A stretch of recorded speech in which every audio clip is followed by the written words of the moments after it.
চাপা এইবিলাক হয়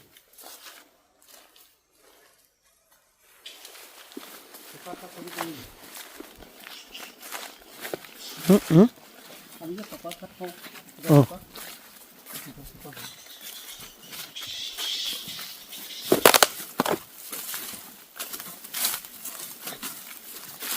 নতুনকৈ পুলি চুলি ৰুই মানে জংঘলটো আৰু অকণমান সিহঁতক মানে ইহঁতে বাসস্থানটো অকণমান বঢ়াব বিচাৰিছে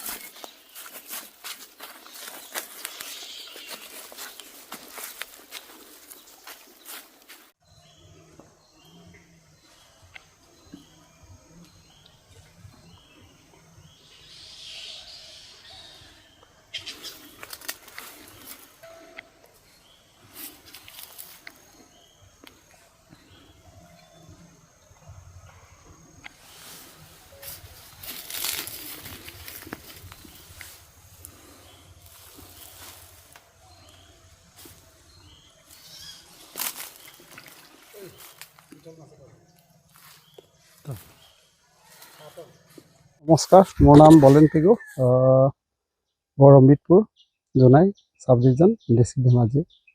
ভাদুলিক আমি সৰুৰ পৰাই দেখি আহিছোঁ দেউতা দিনৰ পৰাই মানে এই আছে ভাদুলি আছে দেউতাই মানে এডোখৰ জংঘল আমাৰ দেউতাৰ যিমানখিনি মাটি আছিলে তাৰ এডোখৰ মানে অংশ মানে চাফা নকৰাকৈ খেতি নকৰাকৈ হৰিণৰ হিচাপত দেউতাই মানে খুব এটা ভৱিষ্যত কিবা ভাবি পেলাই ৰাখিলে তো এইখিনিতে চাৰিওফালে বনানীকৰণ শেষ হৈ কাৰণে গছ গছনি নাই চাৰিওফালে ঠিক তেতিয়াৰ পৰাই মানে ভাদুলি ইয়াত থাকিবলৈ আৰম্ভ কৰিলে সিহঁতে খুব মানে নিৰাপত্তা অনুভৱ কৰিলে ছেফটি ফিল কৰিলে তো তেতিয়াৰ পৰা বাৰী আছে তো আমি কেইটাও ভাই ককাই আমি দেউতা মৰি যোৱাৰ পিছতো আমি গছ গছনি ৰুই জংঘলটো অকণমান ভলিউম মানে যিটো আয়তন অলপমান ভৰাই আৰু বেছি তাৰমানে সিহঁতৰ বংশবৃদ্ধি হ'বলৈ ধৰিলে অনুমানিক ঠিক তেনেকৈ হিচাপ কৰাটো সম্ভৱ নহয় তথাপিও অনুমানিক প্ৰায় 20-25 হাজাৰ তেনেকৈ হ'ব একেহাৰে কোৱাটো অলপ কঠিনেই হ'ব ইমান বাদুলি আছে হয় এই বাদুলিখিনি ৰক্ষণাবেক্ষণ দিওঁতে ইয়াত কোনো দুষ্কৃতিকাৰী বা চোৰাং চিকাৰী ইয়াত আহে নেকি আহে নোহোৱা নহয় দিনৰ ভাগত বিশেষকৈ যিহেতু বাদুলি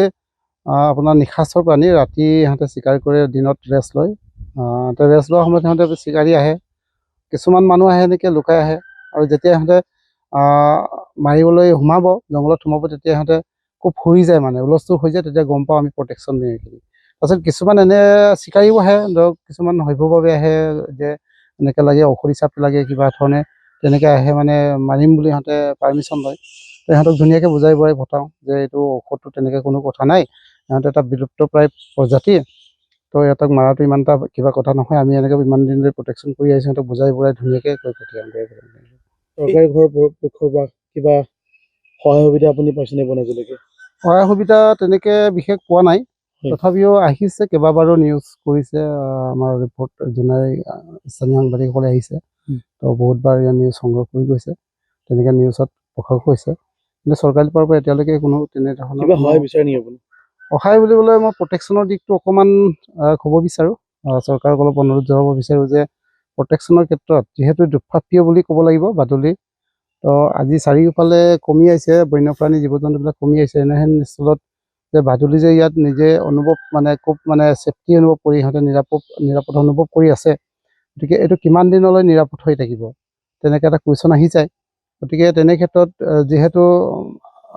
ঘৰত মানুহ নথকা অৱস্থাত হয়তো কোনোবাই মাৰি লৈ যায় আমি গম নাপাওঁগৈ